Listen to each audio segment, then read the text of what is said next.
The first time I took a bite out of a Pambazo, it immediately became one of my favorite sandwiches. I absolutely demolished these, so let's just learn about it. The authentic version that I fell in love with while in Mexico City has 4 key components: the Pambazo bread, the Guajillo chili sauce, the chorizo con papas filling, and the fresh toppings.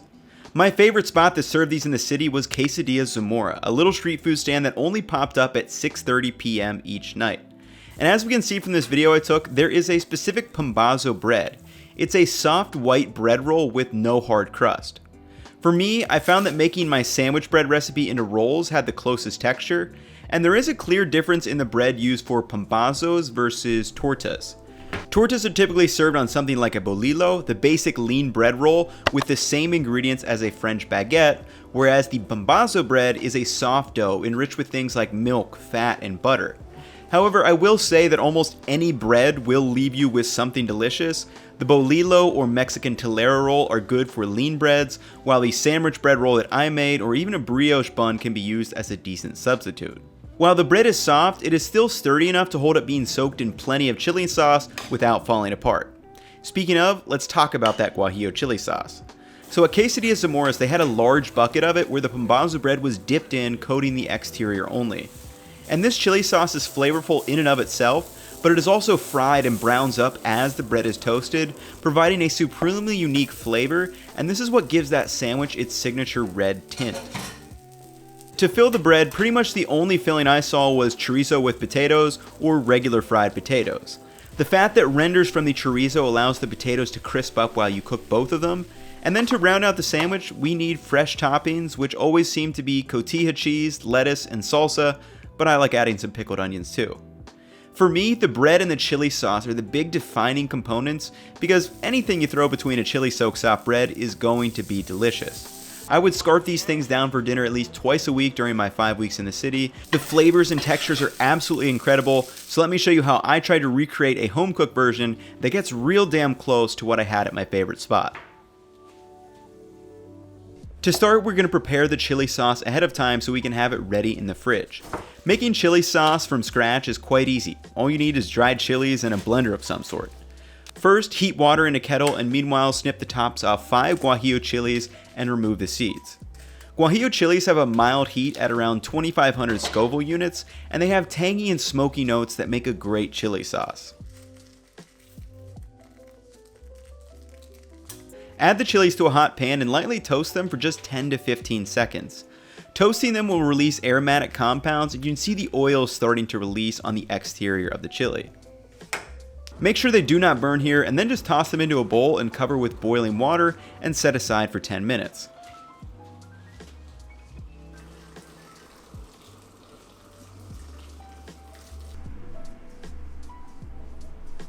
The hot water will rehydrate the chilies, making them much easier to blend. Add the rehydrated chilies to a food processor along with 2 garlic cloves and 250 grams or about a cup of chicken stock, though water can also be used.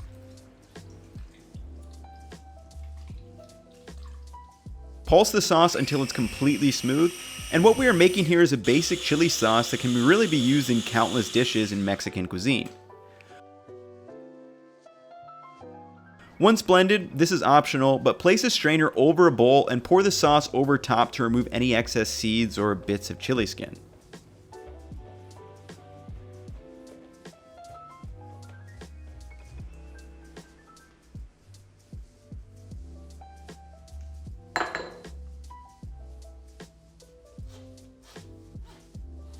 Lastly, we need to taste it.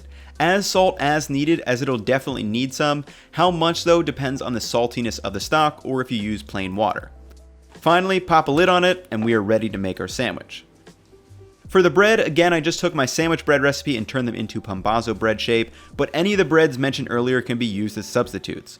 I also purchased my chorizo from a local Mexican grocery store because I like how they make it, but it's quite easy to make your own. Try checking out Rick Bayless's recipe. Anyways, to start, place 227 grams or a half pound of chorizo on a low heat cast iron pan until the fat just starts to render. This will be enough for about 2 fairly hefty sandwiches. Meanwhile, peel and small dice 1 medium waxy potato like a Yukon Gold. Using a small dice is critical for this method since I'm not going to be parboiling the potatoes. The small cube of the potato allows it to cook through with the chorizo on the pan.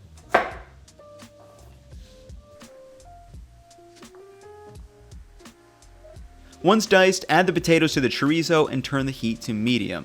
Mix it together and cook the mixture for about 8 to 10 minutes until it is starting to brown and the potatoes have softened.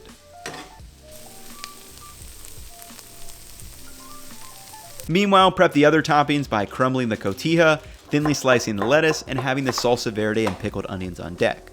For the bread, just slice it in half and let's sauce this thing. Pour some of the chili sauce on the plate and place the bread on top along with pouring more sauce over it. Work the sauce into the exterior of the bread to ensure even coverage.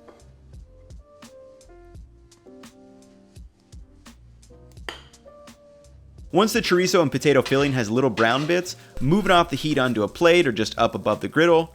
And I should have added a touch of fat to the pan first here, but place the chili soaked bread down and toast it on both sides until it's starting to firm up. This will create those nice and toasty flavors right on the bread. Got a little bit close to overdoing mine. With the bread done, all that's left to do is load it up. Trying to imitate my own street food stand, hit it with plenty of the chorizo and potato filling, a spoonful or two of the cotija cheese, the shredded lettuce, salsa verde, and of course, some pickled onions. Slice it in half, let's take a look at that cross section, and let's dive in. So before I absolutely tear into this, I do have to say a huge thank you for 500,000 subscribers. The number is absolutely ridiculous to me. I've either released this right before 500K or maybe right after. I don't know, I'll figure that out later, what I want to keep my upload schedule to. But a huge thank you for everyone over the past like 9 months has been absolutely ridiculous. This channel was at 20K, I think at the beginning of June, and now it's at 500K, which is just absolutely crazy to me. It's just like a number I can't really put into perspective, but just know that each and every one of you, whether you've just watched a video, liked a video, commented, sincerely a huge thank you to all of you. Without you, I could not do what I do. And as we get bigger, the channel is only gonna get bigger and cooler. I've got some big projects I want to hopefully get done over the next year to 2 years that I think will be very unique, and I'm really excited to get going. So just a huge thank you to all of you out there. But yeah, I've waited too long. I'm gonna dive into this thing.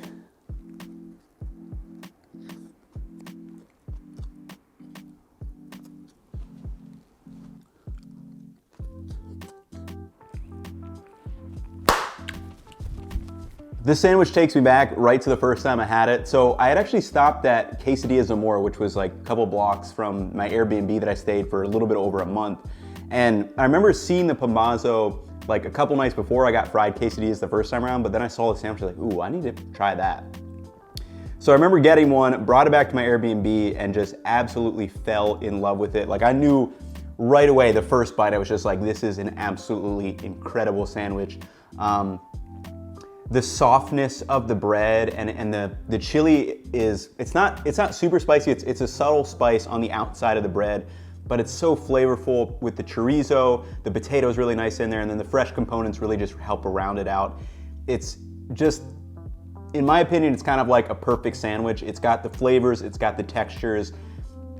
Like this is exactly, you know, what I'm looking for in a sandwich. So hopefully you guys make this recipe, and like I said, I mean, all this stuff is, you know, kind of supposed to be made ahead of time. It's a street food where, you know, they're not making, you know, a ton of stuff scratch. Like they're making these components ahead of time, and then they can whip these out in like a couple minutes. So, you know, make the sauce ahead of time. You can make the filling ahead of time, then just crisp it up. Have some bread ready, some shredded lettuce or salsa, whatever you got. So hopefully you guys have enjoyed the video. Again, a huge thank you for 500,000 subscribers.